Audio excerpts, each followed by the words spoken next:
Hello मेरे dear friends, कैसे हैं आप लोग। उम्मीद करता हूँ अच्छे होंगे, मस्त होंगे, स्वस्थ होंगे और एग्ज़ाम की तैयारी कर रहे होंगे।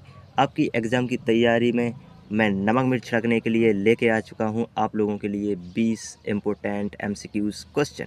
तो चलिए सीधे क्वेश्चन नंबर 1 पर चलते हैं। तो क्वेश्चन नंबर 1 जो है वो क्या पूछता है, त्यागपत्र के लेखक का नाम है। तो त्यागपत्र के लेखक का नाम क्या है, जैनेंद्र कुमार या मुंशी प्रेमचंद या ऑप्शन सी जयशंकर प्रसाद या ऑप्शन डी अमृतलाल नागर। तो इसका जो राइट आंसर हो जाएगा मेरे प्यारे दोस्तों, वो हो जाएगा डी अमृतलाल नागर। तो चलिए क्वेश्चन नंबर दूसरे पर चलते हैं। गागर में सागर भरना सूक्ति किस कवि के लिए प्रसिद्ध है। तो ऑप्शन ए कबीर के लिए, ऑप्शन बी तुलसी के लिए, ऑप्शन सी सूरदास के लिए, ऑप्शन डी बिहारी के लिए। तो इसका राइट आंसर जो हो जाएगा मेरे प्यारे दोस्तों, वो हो जाएगा डी बिहारी के लिए। चलिए क्वेश्चन नंबर तीसरे पर चलते हैं। अशोक वाजपेयी द्वारा सम्मानित पत्रिका कौन सी है, संवेद या समास या बहुवचन या ये सभी। इसका जो राइट आंसर हो जाएगा वो है डी ये सभी। ये वाला जो है डी इसका आंसर हो जाएगा। चलिए अगले क्वेश्चन पर चलते हैं। अगले क्वेश्चन में पूछा गया है अजंता के लेखक हैं, कौन है अजंता के लेखक, प्रेमचंद या डॉक्टर राजेंद्र कुमार या हजारी प्रसाद द्विवेदी या डॉक्टर भगवत शरण उपाध्याय। तो इसका जो राइट आंसर हो जाएगा मेरे प्यारे दोस्तों, वो हो जाएगा डी डॉक्टर भगवत शरण उपाध्याय। चलिए क्वेश्चन नंबर अगले पर चलते हैं। तुलसीदास किस काल के कवि थे। किस काल के कवि थे, आदिकाल, भक्ति काल या रीति काल या आधुनिक काल। इसका जो राइट आंसर हो जाएगा वो होगा बी भक्ति काल।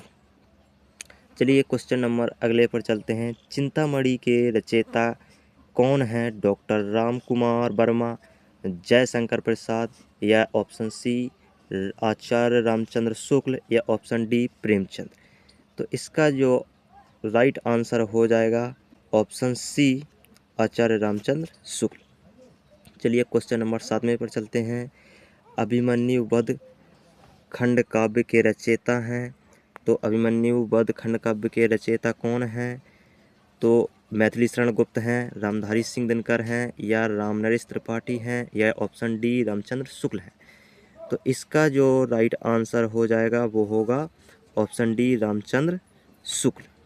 चलिए क्वेश्चन नंबर 8वां क्या कहता है, रचना के आधार पर वाक्य का भेद नहीं है। तो इसका जो है ऑप्शन ए सरल वाक्य, ऑप्शन बी संयुक्त वाक्य, ऑप्शन सी मिश्र वाक्य, ऑप्शन डी निषेधवाचक वाक्य। इसका जो राइट आंसर हो जाएगा आएगा डी। इसका जो राइट आंसर जो है वो हो जाएगा निषेधवाचक वाक्य। चलिए क्वेश्चन नंबर 9 पर चलते हैं। राजा रथ पर आरूढ़ थे रेखांकित का पर्यायवाची इनमें से पर्यायवाची क्या है। इसका जो है नृप है या वेद या हरि या गज। तो इसका जो राइट आंसर हो जाएगा वो हो जाएगा ऑप्शन ए नृप। चलिए क्वेश्चन नंबर 10 पर चलते हैं। क्वेश्चन नंबर 10 क्या कहता है, मुझे शांति से काम करने दो रेखांकित का पद परिचय है। इसका जो राइट आंसर हो जाएगा मेरे प्यारे दोस्तों वो हो जाएगा ए भाववाचक संज्ञा स्त्रीलिंग एक वचन करण कारक। इसका यही आंसर है। चलिए क्वेश्चन नंबर 11वां क्या कहता है, करुण रस का स्थायी भाव कौन है, निर्वेद या भय या शोक या रति। तो इसमें से जो इसका राइट आंसर हो जाएगा वो होगा डी। चलिए मेरे प्यारे दोस्तों अगले क्वेश्चन पर चलते हैं।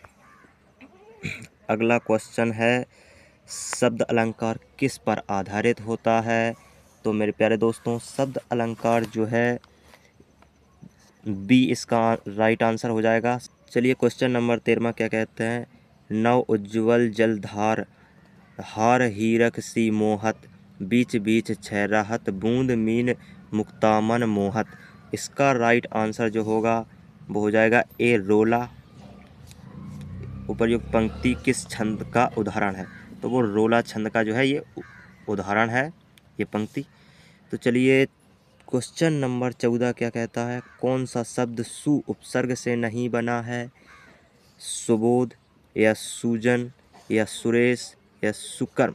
इसका जो राइट आंसर हो जाएगा मेरे प्यारे दोस्तों वो हो जाएगा बी, सुरेश। चलिए क्वेश्चन नंबर 15 पे चलते हैं। दोहा छंद के विपरीत छंद होता है, तो दोहा छंद के विपरीत कौन सा छंद होता है, ये इसका आंसर आप लोग बताना। कमेंट बॉक्स में आप लोग इसका आंसर जो है बताना।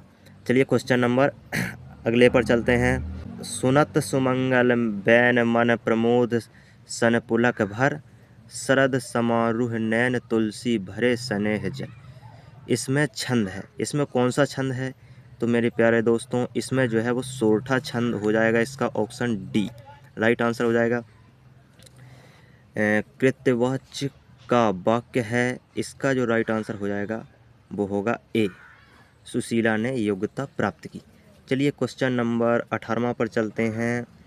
इसका 18वां देखिए, सरस्वती किस युग की पत्रिका है, तो भारतेंदु युग या छायावादी युग या छायावादोत्तर युग या द्विवेदी युग।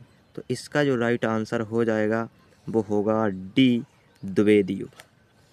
चलिए क्वेश्चन नंबर 19 पर चलते हैं। क्वेश्चन नंबर 19 सुभद्रा कुमारी चौहान का काव्य संग्रह है। ऑप्शन ए मुकुल और Tridhara, option B Unmadini, option C Bikhre Moti, option D इनमें से कोई नहीं। तो इसका जो राइट आंसर हो जाएगा वो मुकुल और त्रिधारा। और क्वेश्चन नंबर 20 में पूछा गया है, वह मान रक्त प्यासा था, काव्य पंक्ति में मान का अर्थ क्या है, तो इसका जो राइट आंसर हो जाएगा वो हो जाएगा ऑप्शन सी होगा इसका राइट आंसर, मानसी। तो ये वीडियो आप लोगों को कैसी लगी? अगर वीडियो पसंद आती है तो वीडियो में ठोक देना एक लाइक और चैनल को कर लेना सब्सक्राइब, इसी तरीके की एजुकेशन से रिलेटेड वीडियो देखने के लिए। तो फिर मिलते हैं किसी नए वीडियो में किसी नए टॉपिक के साथ, तब तक के लिए जय हिंद।